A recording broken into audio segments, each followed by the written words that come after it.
In the fading light of Millbrook, Kentucky, a Belgian Malinois named Rex lay chained to a rusted post, ribs jutting, coat matted with dirt, but eyes still sharp with memory. On that same street, Lauren Carter, a 30-something U.S. Army veteran, shoulders squared yet weary from war, walked past, unaware she was about to find the comrade torn from her years ago. What happened next will move you to tears and remind you that loyalty never breaks. The afternoon sky over rural Kentucky carried a pale autumn haze, the kind that blurred the edges of barns, fences, and distant tree lines into watercolor softness. Lauren Carter drove slowly along the cracked asphalt road leading into the small town she had left more than a decade ago. She was 34 years old now, her frame lean but taut, with the resilience of years in the Army.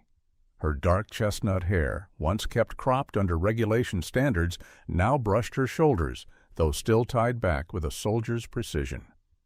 Her skin bore the faint bronze of desert suns, her hands roughened by both combat and survival. The lines around her eyes were deeper than most women her age, carved by sleepless nights, sandstorms, and the weight of responsibility for the soldiers who had stood beside her. Lauren's gray-blue eyes, always scanning, betrayed the habits she had not shed. Measure the angles, notice the shadows, anticipate threats. They were the eyes of someone who had seen too much, who wanted peace but doubted its existence. On the seat beside her lay an empty leash, frayed from years of use. The collar once attached to it belonged to Rex, her Belgian Malinois, a military working dog trained to detect explosives and guard with unwavering loyalty. Rex was not merely a dog, he had been a soldier in his own right. At 5 years old, lean and muscular with sable and fawn fur, amber eyes bright with intelligence, and a scar across his left flank from shrapnel, he had carried her through nights of dread. He had once pulled her down behind cover during a mortar strike, a moment that haunted her dreams, not with terror, but with gratitude. The Army had allowed her to adopt Rex upon her discharge, recognizing the bond they had forged. For a brief window of time after her return, life had almost felt like it could heal. Mornings with Rex running along the fields, evenings with him resting at her feet, both silently acknowledging they had survived. But peace is fragile. One night, months after their homecoming, she had returned from a grocery errand to find the backyard gate open, the chain cut, and Rex gone. No ransom note, no trace, no paw prints. The sheriff had been kind, but powerless. "Probably dog thieves," he had said, his voice carrying the resignation of a man who had seen too many small-town crimes vanish into silence. Lauren had searched for weeks, driving through back roads, stapling flyers, knocking on doors. Each night, the leash on her kitchen table seemed to accuse her of failing the one comrade she had sworn never to abandon. Now she parked in front of the small clapboard house her parents had once owned, now hers by inheritance. The paint peeled in places, shutters sagged, yet the porch light still worked when she flicked the switch, casting a faint glow on the wooden steps. It was a house full of echoes. Her father, a machinist who died young of lung complications from factory dust. Her mother, a quiet woman with gentle hands who had sewn flags for the local VFW. Both had believed in service, both had seen their daughter march away with pride, and both were gone before she returned. Lauren carried her duffel inside, dropped it on the floor, and sat in the old armchair by the window. The silence pressed against her. She tried to picture Rex sprawled on the rug, his tail thumping at her presence, but the image was a knife twisting deeper. She whispered aloud, "I promised you, buddy. I promised." She remembered the first day Rex had been assigned to her unit. A young dog then, 2 years old, ears too large for his head, but already disciplined. The handler had introduced him curtly. "He's yours now. He'll follow your lead." And he had, through sandstorms, ambushes, and days where the horizon blurred with heat. Rex had never questioned, never hesitated. She remembered him alerting her to an IED hidden beneath loose gravel, saving 3 lives. She remembered his bark echoing through the dark, a sound that steadied soldiers who had almost given up. Above all, she remembered the comfort of his head pressed against her knee when the night seemed unbearable. Coming home without him had been like leaving half her soul behind enemy lines. The town outside had not changed much. The diner on Main Street still displayed a faded, open sign, the gas station's neon flickered weakly, and children still rode bikes down cracked sidewalks. Yet Lauren felt like a ghost moving through it, part of it, but apart. People waved politely, recognizing the Carter name, but their eyes lingered with curiosity. The soldier daughter had returned, but where was the dog that always walked at her side in old photos? She avoided explanations. One of her neighbors, an older man named Harold Jenkins, stooped with weathered skin and tobacco-stained fingers, had once stopped her by the fence. He had lost his son in Afghanistan, a grief that weighed in his voice with every word.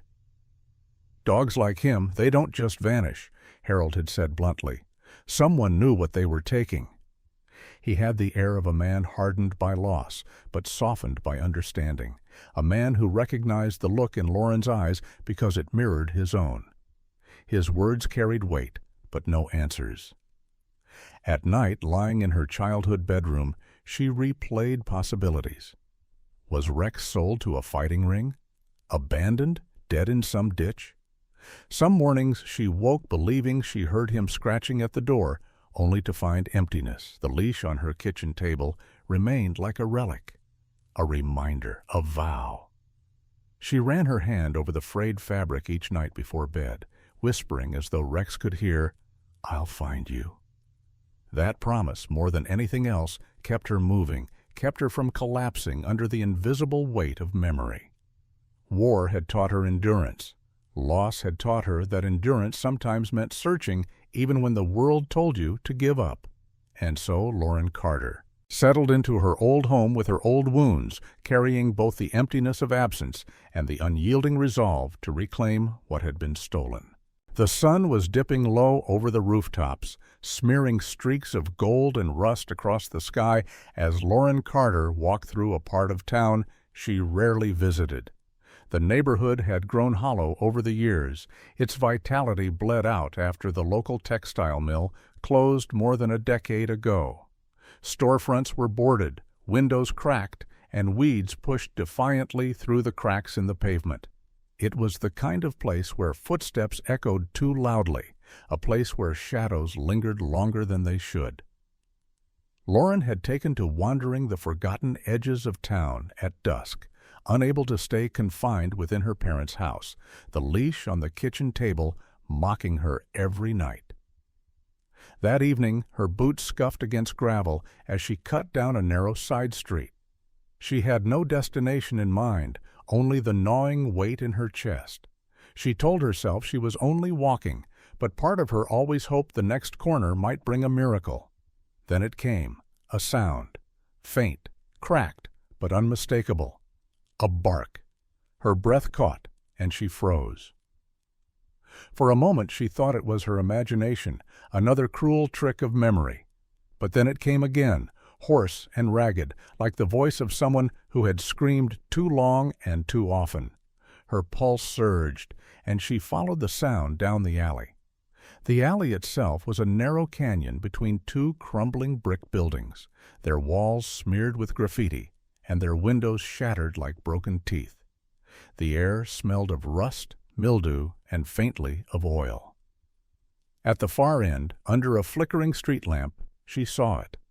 A rusted iron post driven into the ground, and chained to it a dog. Rex! Lauren's knees nearly gave out. He was thinner than she remembered, his frame gaunt, ribs pressing against his dull coat. His fur, once sleek sable and fawn, was now clumped with dirt and grease. The scar along his flank, the one she had traced 100 times with her hand, stood out like a cruel reminder of battles past. His ears twitched at her presence, and his amber eyes, dimmed by exhaustion, locked on hers. They did not widen in recognition at once. Instead, they held wariness, a primal suspicion sharpened by weeks, perhaps months, of abandonment. A growl rumbled low in his throat. It was not the growl of hatred, but of fear. Lauren took a step closer, her heart breaking. "Rex," she whispered, her voice trembling. For a moment nothing changed, then she dropped to her knees on the cracked pavement, ignoring the sting of gravel through her jeans. She steadied her breath, pushed her voice into the firm, commanding tone she had used countless times overseas, and spoke a single word. "Sit." The sound of it seemed to slice through the alley's silence. Rex's ears twitched, his growl faltered. Slowly, almost painfully, his tail shifted, dragging against the ground as if remembering what it meant to wag. The recognition in his eyes flickered, hesitant, then flared bright as the last of his suspicion melted. A whine, broken and desperate, escaped his throat. He pulled against the chain, lunging forward, only to be yanked back by the cruel iron links. Lauren surged forward, hands fumbling at the lock until she realized it required a key. She cursed under her breath, scanning the alley. At that moment, a door creaked open nearby, and an older woman stepped out onto the stoop of a weathered brick building. She carried a plastic grocery bag in one arm, her figure thin and wiry beneath a faded cardigan. Her gray hair was pulled into a loose bun, strands escaping to frame a lined, tired face. Her eyes, a pale blue, blinked in mild surprise at the sight of Lauren kneeling in the alley. Her name was Mabel Ortiz, a widow who had lived in this neighborhood most of her life. She was 71, with a back slightly stooped from years of factory work before the mill closed.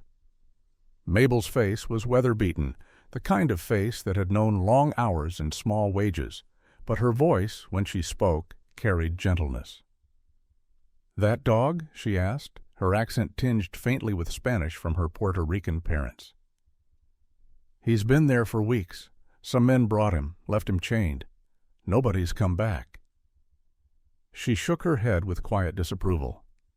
"Poor thing howled all night at first, then got quiet. I gave him scraps when I could." She glanced at Lauren. "You his owner?" Lauren's throat tightened. "Yes, he's mine." Mabel studied her a moment, her pale eyes narrowing as though weighing truth. Then she nodded slowly, as if deciding Lauren's voice carried something no liar could mimic. She set her bag down and shuffled closer, her cardigan sleeves falling back to reveal hands calloused and scarred from decades at sewing machines. "Hold on," she murmured. From her pocket she pulled a ring of jangling keys, old and mismatched. "One of these fits. Some of the men who left him used to drink at the corner bar. I think they dropped this." Lauren stared astonished as Mabel knelt beside her and slid a key into the padlock. The mechanism clicked, stiff but yielding, and the chain slackened. Rex stumbled forward at once, collapsing into Lauren's arms. His body trembled violently, and she felt every ridge of his ribs under her hands, his head pressed against her chest, a soundless sob of relief rumbling through his throat. Lauren wrapped her arms around him, tears streaming freely, her composure as a soldier crumbling into the raw, simple joy of reunion. Mabel smiled faintly, the corners of her eyes softening. "Looks like he remembers." Lauren wiped her face with the back of her sleeve and looked up. "Thank you." "You don't know what this means." "I can guess," Mabel replied, standing with effort. "Dogs like him, they're family. Hold him tight. People who chain up creatures like that, they're broken inside." Lauren nodded, unable to speak. She clipped the old leash to Rex's collar, though it hung loose, around his shrunken neck, and together they rose from the alley. Rex limped beside her, his movement stiff but determined, as if afraid she might vanish if he let her out of sight. As they stepped back into the dimming street, Lauren glanced once more at Mabel. The old woman had gathered her groceries and was watching them, her figure framed in the yellow glow of her doorway. For the first time in a long time, Lauren felt she had witnessed a sliver of grace in the world. She whispered to Rex as they walked, her voice fierce but tender, "You're home now. No one takes you from me again." The leash tightened as Rex pressed closer, his body weak, but his spirit rekindled, and in the silence of the fading day, Lauren felt the promise she had whispered night after night was no longer empty. She had found him. Against every odd, she had found him. The ride back from the abandoned alley felt both endless and fleeting, the car engine a low hum as the last of the daylight faded into shadows. Rex lay curled on the back seat, his body trembling, the leash clipped loosely to his collar. Lauren glanced in the rearview mirror every few seconds, afraid that if she blinked too long, he would vanish again. His fur still carried the acrid smell of oil and dirt, his paws raw from scraping against concrete, but his presence filled the car with something she had not felt in years, the weight of belonging. When she pulled into the driveway of her clapboard house, the porch light glowed against the dark, its weak halo flickering across peeling paint. Lauren stepped out and gently coaxed Rex from the car. He hesitated, paws digging into the gravel, amber eyes darting in suspicion at every sound. The chirp of crickets, the rustle of leaves, the distant slam of a screen door. He moved stiffly, limping slightly from a sore hind leg, his body tense like a soldier still trapped in battle. Lauren knelt beside him, her hand resting against his flank, feeling each ridge of bone under the thinning coat. "Home," she whispered. The word felt fragile, almost foreign. Inside the house, Rex paced cautiously, his nails clicking against the wooden floorboards.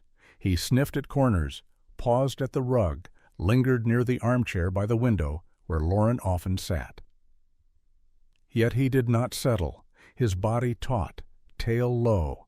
It was as though every creak of the house carried danger. Lauren lowered herself onto the floor to meet his eye level. She did not reach for him immediately. She had learned in combat that patience saved lives, and now that patience was needed again. She steadied her breath, drew on the voice that once commanded under fire, and spoke clearly. "Sitz."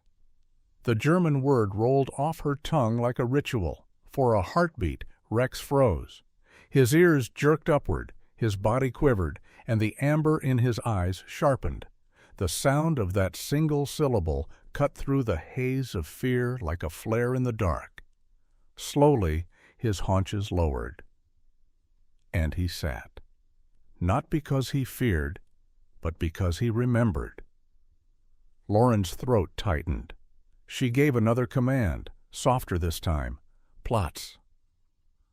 Rex hesitated, then lowered himself to the floor, his chest pressed to the rug, head raised toward her as if awaiting the next order. His tail thumped once, weak but undeniable. Tears blurred her vision. She reached forward cautiously and placed her palm on his head. Rex did not flinch. Instead, he leaned into the touch, pressing harder, as though trying to meld himself into her skin. A low whine vibrated in his throat, the kind of sound only a heart too tired to bark could make. In that moment, the months of fear, hunger, and abandonment cracked open, replaced by the memory of deserts, of orders shouted above gunfire, of nights where only each other's presence kept them alive. As Lauren cradled his head, a knock came at the door. Startled, Rex barked, a hoarse, guttural sound, but fierce enough to rattle the silence. Lauren rose quickly, calming him with a hand signal, and opened the door. On the porch stood Sarah Mitchell, the town's veterinarian. Sarah was in her late 40s, tall and angular, with sandy blonde hair streaked with silver and pulled back into a no-nonsense ponytail. Her skin was pale, freckled from years in the sun, and her sharp hazel eyes carried both intelligence and exhaustion. She wore jeans tucked into worn boots, a denim jacket rolled at the sleeves, and carried a small medical bag slung over her shoulder. Sarah was known in town for her brusque manner, the kind that intimidated some, but those who truly knew her understood the warmth beneath her blunt edges. Years earlier, she had lost her husband in a highway accident, a sudden tragedy that left her raising 2 sons alone. That loss had made her practical to the point of severity, but also fiercely protective of every life she treated. "I heard you were back in town," Sarah said without preamble, her voice even. "And someone said they saw you with a dog that looked half dead. I thought I'd better come." Lauren exhaled, half in relief, half in embarrassment. "It's Rex. I found him. He's not good." Sarah stepped inside, her eyes immediately scanning the animal with clinical precision. "Let me see him." She crouched, her movements slow and deliberate. Rex growled faintly, his body stiff. Sarah didn't flinch. She had the steady calm of someone who had handled injured creatures her entire life. "He's malnourished," she murmured, running her hand gently along his rib cage. "Skin's inflamed, paws torn, might have infections. He'll need antibiotics, fluids, and a lot of rest. But his spirit's intact. I can see it in his eyes." She looked up at Lauren, her gaze softening. "He's lucky you found him before it was too late." Lauren swallowed hard, her voice low. "He saved me more times than I can count. I couldn't let it end like this." Sarah gave a small nod, closing her medical bag. "I'll come back tomorrow with supplies. Tonight, keep him warm. Give him water slowly. Don't push food too fast. He'll eat when he's ready." She rose, straightening her jacket. "You've got a fighter on your hands, both of you." After Sarah left, Lauren returned to Rex's side. She set a bowl of water down, and he lapped at it greedily but weakly. Then, as though reassured by the taste of home, he curled on the rug near her feet. For the first time in months, his body seemed to relax. Lauren leaned back in the armchair, exhaustion flooding her, but her hand stayed on his back, rising and falling with each fragile breath. In that quiet, beneath the hum of crickets and the creak of the old house, the bond they had forged in war rekindled. The old commands had not only brought obedience, but memory of loyalty, of shared danger, of survival against the odds. Lauren knew the road ahead would be long, filled with healing and patience, but for the first time since Rex vanished, the emptiness inside her felt less like a wound and more like a scar that might one day close. The morning sun filtered through a thin veil of mist as Lauren guided Rex toward the town's only veterinary clinic, a modest red brick building nestled between a shuttered bakery and an old post office that had seen better decades. Rex walked stiffly beside her, his paws tender on the cracked pavement, his gait uneven but determined. His ribs showed under his thin coat, but his eyes, though weary, carried a flicker of recognition whenever she whispered his name. The leash trembled in her hand, not from Rex's strength, but from her own fear that at any moment he might collapse. Inside the clinic, the faint smell of antiseptic mingled with hay from the small animal pens in the back. The waiting room was simple. 2 rows of wooden chairs, a desk stacked with faded pamphlets about vaccinations, and a bulletin board cluttered with missing pet notices.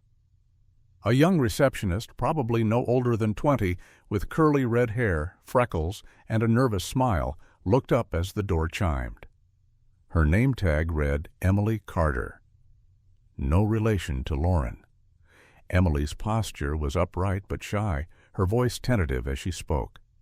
"Dr. Mitchell is expecting you. Please come through." Lauren nodded, offering a brief, reassuring smile, and guided Rex down the narrow hall where Sarah Mitchell stood waiting. Sarah's tall frame seemed even sharper under the fluorescent lights, her sandy blonde hair pulled back neatly, though stray silver strands glinted near her temples. She wore a white coat over her denim shirt and boots, a combination that betrayed her practicality more than vanity. Her hazel eyes, steady and unflinching, softened slightly as she took in the sight of Rex. "Let's get him on the table," Sarah said, her voice brisk but laced with empathy.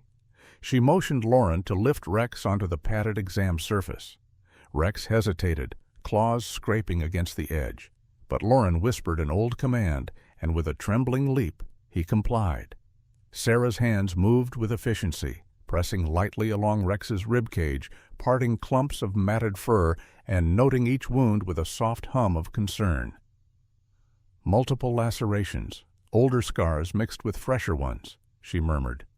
"Malnutrition obvious, dehydration severe, paw pads torn from rough surfaces." "He's been chained, probably for weeks." She sighed, her shoulders sinking briefly under the weight of recognition. "I've seen this before." Lauren's heart tightened. "Before? You mean he's not the first?" Sarah glanced up, her hazel eyes grave. "There's been a problem in town. A group, no one knows exactly who, has been taking dogs. Not for ransom, not for resale in any obvious way. Some are kept for fighting, others discarded when they're no longer strong. It's cruel, methodical, and they cover their tracks. I've reported it to the sheriff more than once, but without proof, the law doesn't move fast." Lauren clenched her fists on the edge of the table, her knuckles whitening. Memories of military briefings flashed through her mind. Maps, intelligence reports, the frustration of knowing danger lurked, but having no orders to act. She leaned closer to Rex, her hand gripping his paw. His claws were cracked, his pads swollen, but he did not resist her touch. His amber eyes flicked up to meet hers, and in them she saw both pain and loyalty. "I won't lose him again," she whispered fiercely. "Never again." Sarah's expression softened, her professional mask slipping to reveal the woman beneath. She remembered her own loss, the night a drunk driver had taken her husband's life, leaving her to raise 2 boys alone. She had sworn then to fight for every life she could, human or animal, because she knew what it meant to have something precious stolen without reason. Her voice dropped to something more personal. "He's a fighter. You both are. But healing takes time. Let me help him, and you hold on to that promise." Sarah prepared an IV line, slipping the needle into Rex's foreleg with practiced gentleness. Rex flinched but did not cry out. Emily, the young receptionist, stepped quietly into the room with a tray of supplies. Her wide green eyes lingered on Rex, sadness evident, but she said nothing, only setting down the tray and leaving silently. The fluid bag dripped steadily, rehydrating the weakened body.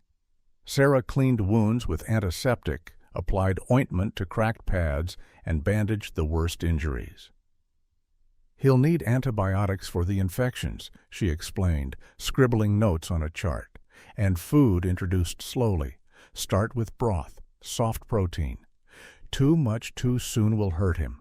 Bring him back every few days so I can monitor progress." Lauren listened intently, committing every word to memory as though they were orders in a mission.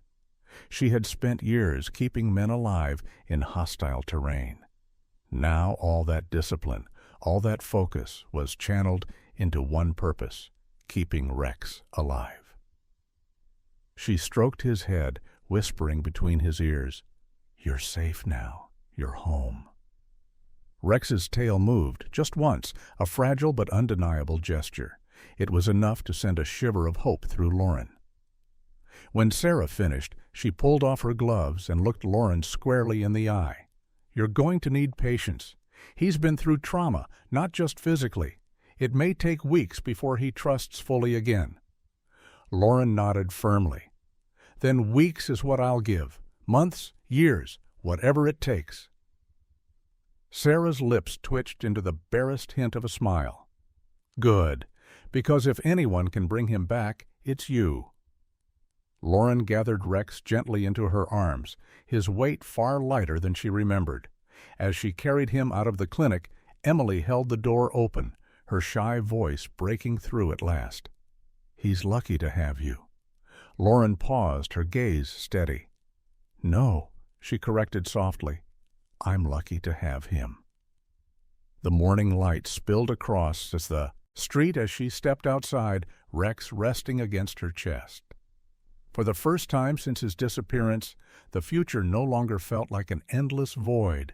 It felt like a path, uncertain but shared. And that was enough. The days after Rex's first treatment unfolded slowly, each morning marked by cautious steps toward recovery. Lauren kept him close in the small clapboard house, laying blankets on the rug and placing bowls of broth beside him, coaxing him to eat small portions at a time. His body was weak, the muscles wasted, yet there was a new steadiness in his gaze. Every so often, when the old leash clinked against the floor, his ears would twitch, and he would lift his head as though remembering a command, a duty, a life once lived at her side.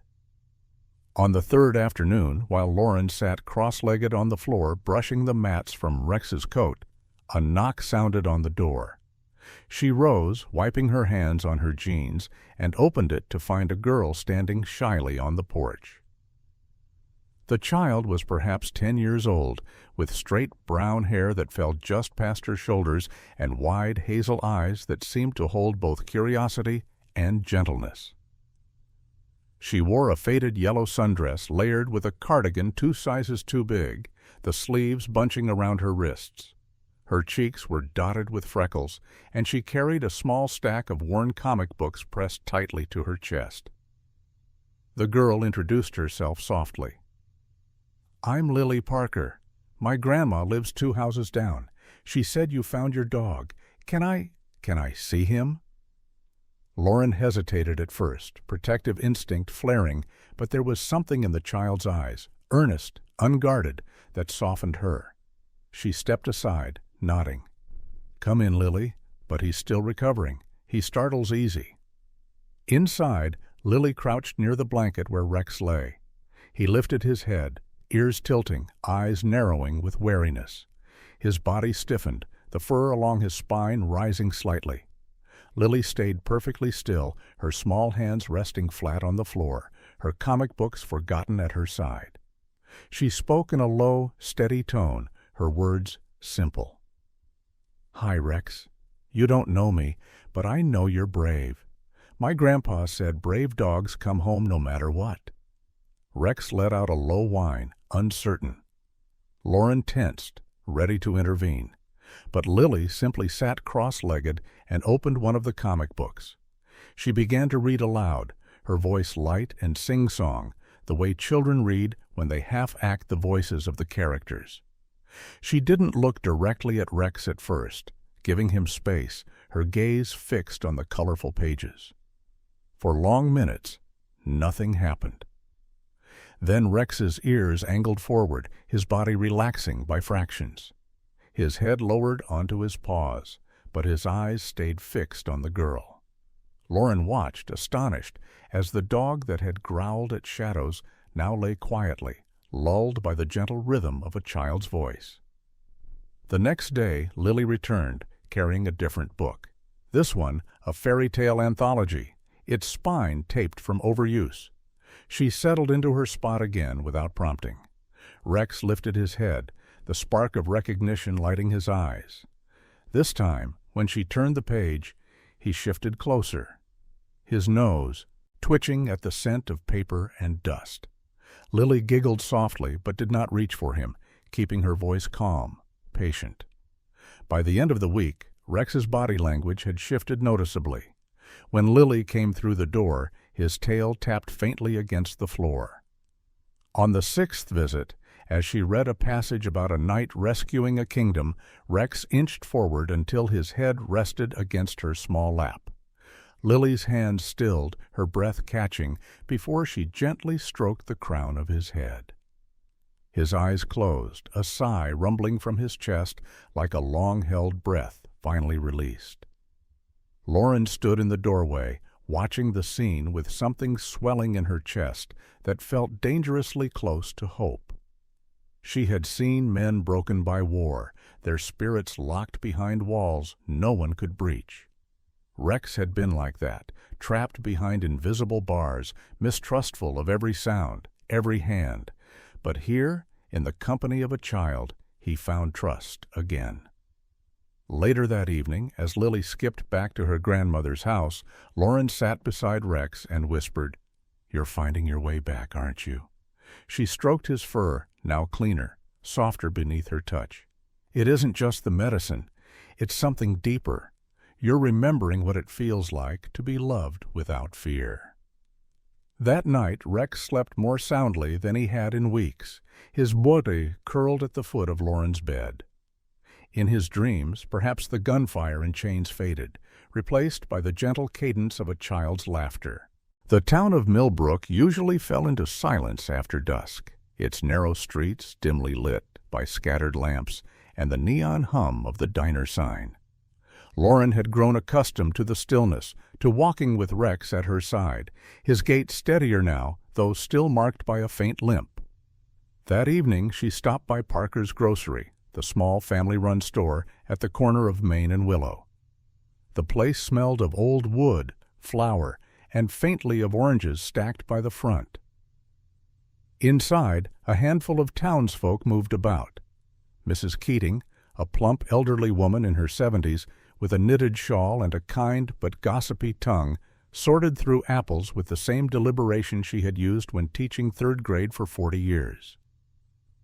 Mr. David Brooks, a mechanic in his early 50s with dark stubble shading a square jaw, oil-stained hands, and eyes hardened by years of working under failing cars, lingered near the bread aisle.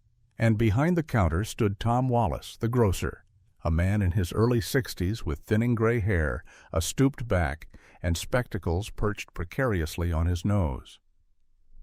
Tom had run the store since inheriting it from his father and was known for greeting every customer by name, though his body carried the weariness of long hours and the quiet grief of having lost his wife to cancer 10 years before. Lauren picked up a loaf of bread and a jar of honey, her thoughts already drifting to Rex waiting outside when the door slammed open with a violent crash. Two men stormed in, their faces hidden beneath dark hoods, the metallic gleam of a handgun catching the fluorescent light. "Everyone down!" the taller of the two barked, his voice harsh, frayed at the edges. He was broad-shouldered, his movements sharp, betraying military training or prison hardness. His partner was younger, lanky with restless eyes, his hands shaking around a crowbar. The customers froze. Mrs. Keating gasped, clutching her shawl tighter. Brooks stiffened, his fists curling, but the gun swung in his direction, silencing any thought of defiance. Tom Wallace raised both hands, his voice trembling. "Take what you want. Just don't hurt anyone." Lauren felt the cold barrel press against her temple as the taller man shoved her toward the counter. Her heart pounded, but her soldier's instincts flickered alive, calculating distances, angles, possible moves. Yet unarmed, surrounded, she could do nothing without risking everyone else. Her eyes darted toward the front door, where Rex waited, tied briefly to the railing, his amber eyes watching intently. The taller robber waved the gun. "Empty the register, now!" Tom fumbled with the drawer, coins clattering onto the counter as his hands shook. Brooks muttered something under his breath, but a sharp kick to his shin silenced him. The younger man, jittery and sweating, prowled the aisles, stuffing snacks into a bag, his crowbar swinging dangerously close to Mrs. Keating. Lauren's pulse hammered, her body tense, but she kept her breathing steady. Then the inevitable happened. The younger man caught sight of Rex through the glass, his gaze narrowing. "Hey, get rid of that mutt!" he shouted. The taller man sneered and stepped toward the door, gun raised. The moment the weapon pointed outside, Rex's body tensed. His ears pricked forward, his muscles coiled.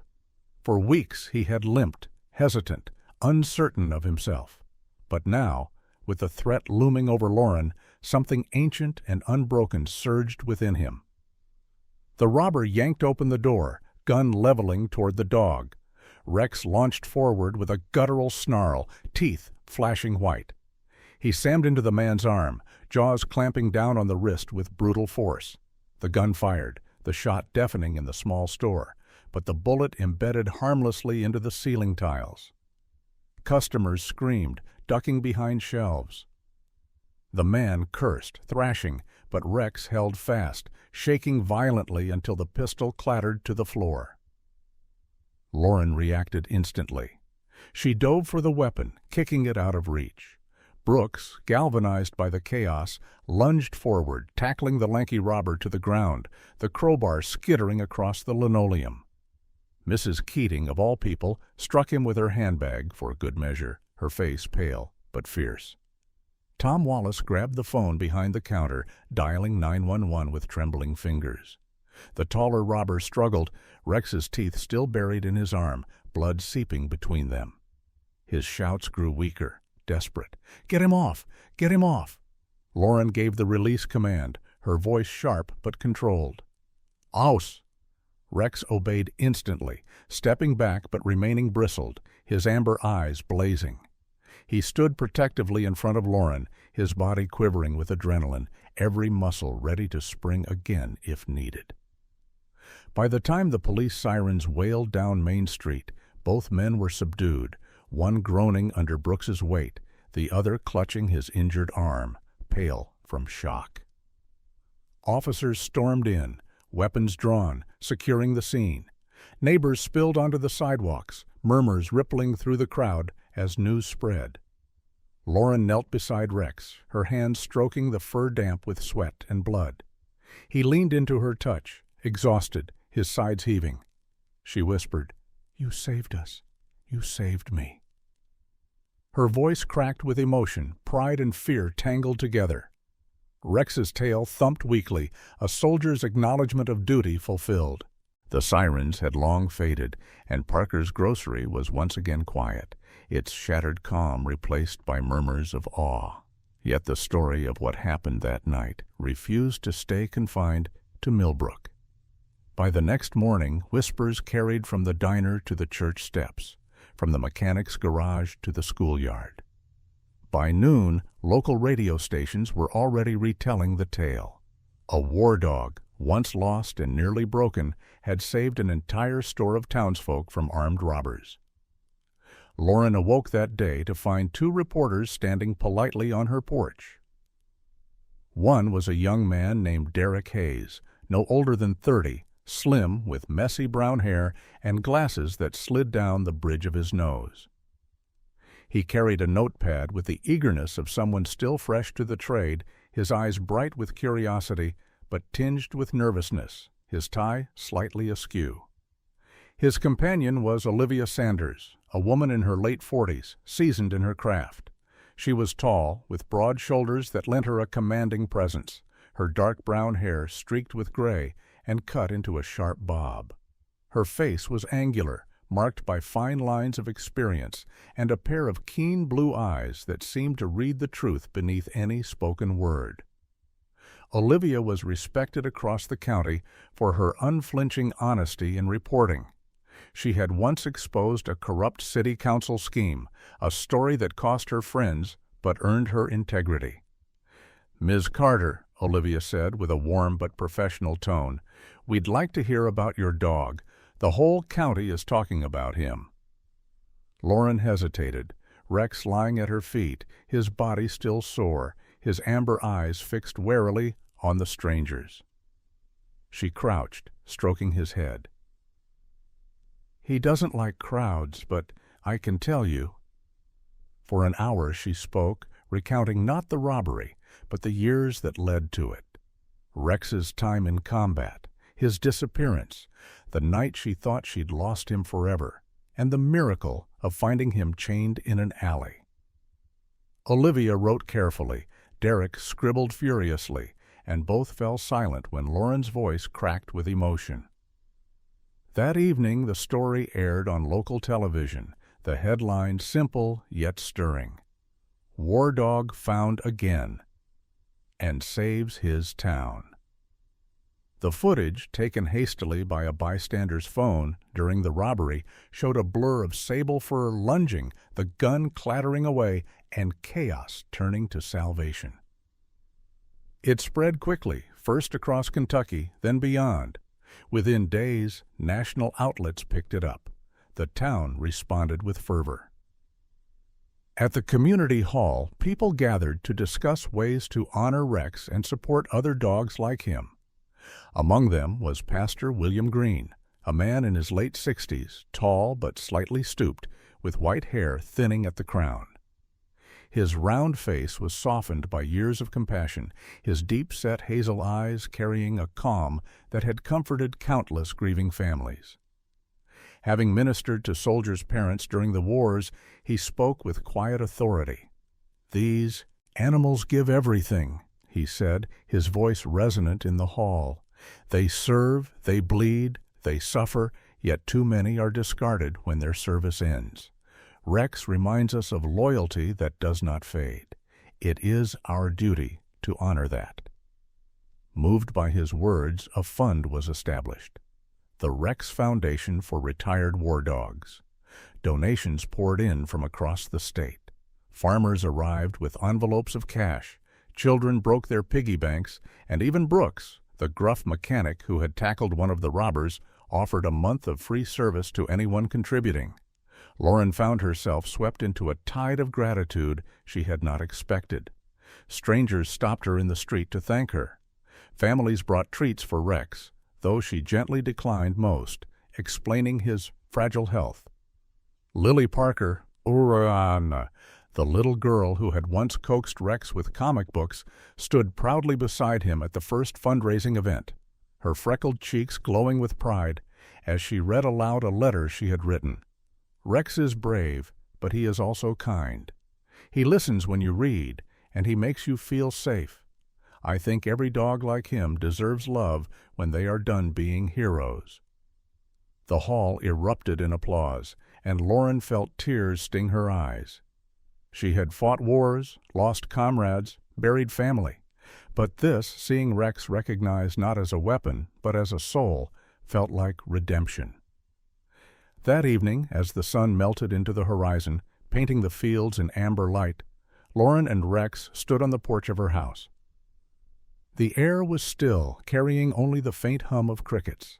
She placed her hand on Rex's back, feeling the rise and fall of his breath, the warmth of life that had once almost slipped from her grasp.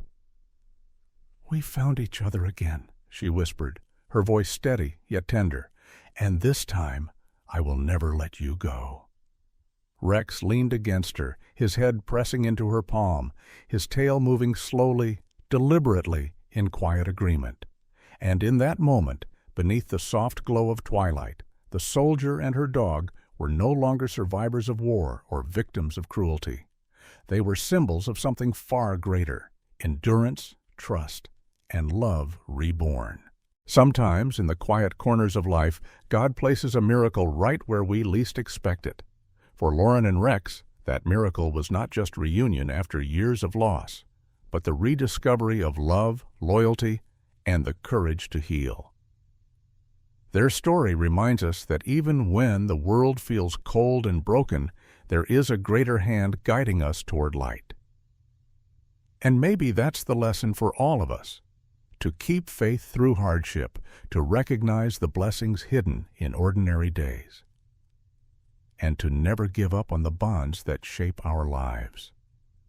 Just as Lauren believed Rex would come home, we too can hold on to hope that God restores what was once lost. If this story touched your heart, share it with someone who might need a reminder that miracles are still among us. Leave your thoughts in the comments. We would love to hear your reflections. And don't forget to subscribe so you won't miss the next story of hope and resilience. May God bless you and your loved ones, and may He walk beside you in every step of your journey.